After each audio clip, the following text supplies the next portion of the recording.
Is Russia issuing self-deletion instructions to their troops in Ukraine?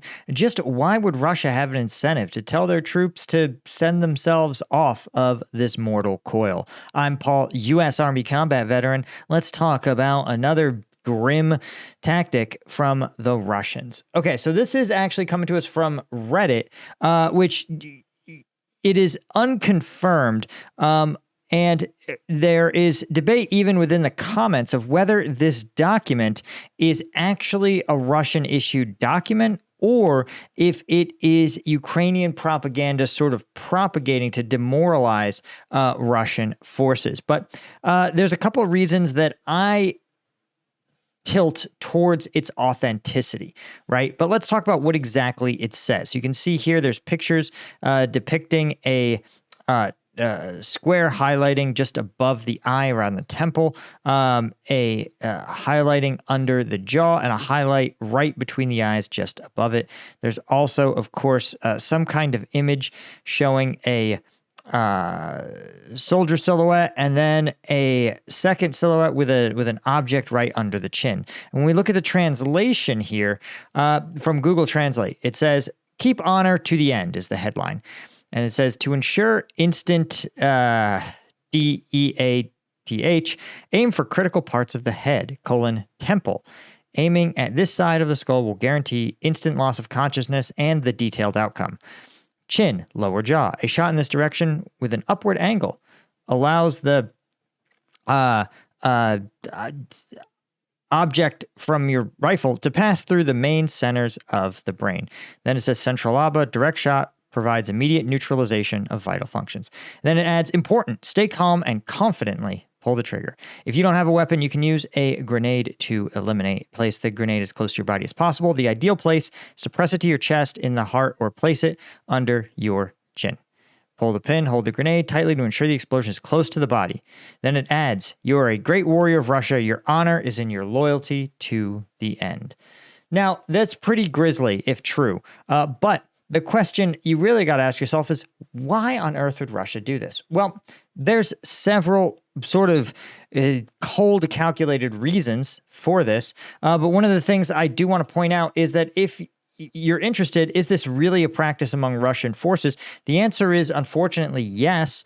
And while I can't show it here on YouTube for obvious reasons, we do have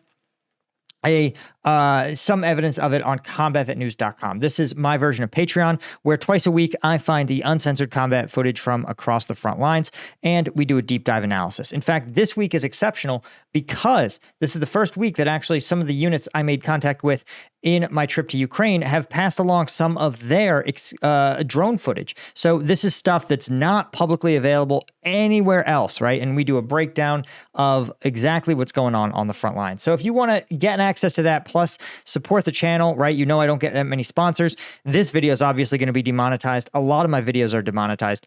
So I depend on you guys to enable me to continue to do this every single day and keep you guys informed. So the link is in the description. Check it out. Okay, there's a couple of reasons that Russia would want to do this. The first of which is that Russia doesn't have a problem losing their troops, right? Now, Russia is reportedly nearing, okay, this says 700,000 deaths. That's not true. That's just not that. No, that's total casualties. So I guess we can kind of throw this article in the trash. But Russian losses are around 750,000 personnel. But for every one of those that is a KIA, you have probably about 2 that are wounded in action. And the problem is Russia has an economic issue with wounded soldiers, right? The reason is because they, one, soak up a lot of resources. When you have a wounded trooper, you have to get that trooper to a stabilization point. You have to render treatment. You then have to take them to a surgical center for further treatment. You have to have them recuperate in a hospital. And then you may discharge them if they're grievously wounded. You may have them be discharged to the civilian world where they receive lifetime benefit payments. And even in the U.S., there's some assholes who are out there saying that, man, it's really expensive to take care of all these wounded troops. And it's like, well, yeah, maybe you should think about that before your government launches a war, but it's a little late to stick it to those guys. Russia has the same problem, right? disability payments for soldiers, very expensive. In contrast, a dead soldier receives a one-time payment. And, there's also a possibility that seriously wounded soldiers, the Russian military expends the resources to go get them, which is a risky operation, bring them back, stabilize them, send them to a cache, and then they die anyway. And so Russia goes, well, we just wasted our time. And it would have been more viable if that soldier had simply taken care of themselves. So that's one aspect, is pure economics, pure war economics. The other aspect is the POW fund, right? And why is that? Because for Ukraine, their number one constraint is not actually military resources, it's personnel. They're struggling to generate more troops in their recruitment drive. But the truth is that between those that have fled the country, those that can afford to pay bribes to recruiters, and those that have already joined up, there isn't that many men of fighting age and ability left. In contrast, Russia has consistently been able to mobilize about 30,000 troops a month. And while they're having some economic issues, it's nothing compared to the shortage that Ukraine is experiencing. So Ukraine prioritizes capturing Russian troops because politically, Moscow has to make these one-for-one exchanges. They exchange one Ukrainian troop for one Russian troop. And that means, though, each individual soldier doesn't help Russia that much, right? They have lots of sources of soldiers, ranging from the North Koreans to individual conscripts to foreigners who get brought into their military or individual mobilizees. So when you have 600 for 600 exchanges, that helps Ukraine more than it helps Russia.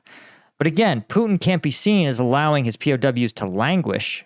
And he certainly isn't going to just summarily execute Ukrainian POWs, though there are a lot of rumors that Russian forces have been told in no uncertain terms that Ukrainian captives aren't that valuable and should be executed. In fact, there's growing evidence that that is the policy, given that, again, Russia's not really interested in getting its troopers back.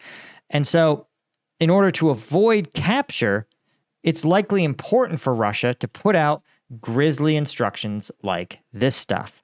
So while this could be Ukrainian propaganda, the reality is that Russia has every single incentive to actually tell its troops to do this. This is confirmed by some video evidence we've seen where it's already kind of a norm within the Russian military. So the Russian military commanders may simply be saying, listen, this is happening anyway. We might as well just give these soldiers clearer, better instruction. And especially when they say it actually kind of helps our cause.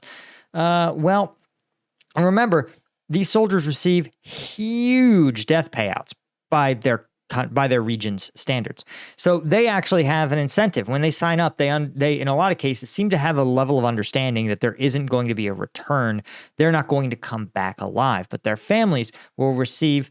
Again, we did the math and it's the rough equivalent of going to somewhere like rural Alabama or rural Mississippi and offering them around $1.5 million between a sign-up bonus, a year of salary, and a death benefit. So a lot of these Russian soldiers may sit there and go, listen, I need to get my family this last big payday, especially if they're older, they're in their 50s, right? The life expectancy in Russia is only about 65 anyway.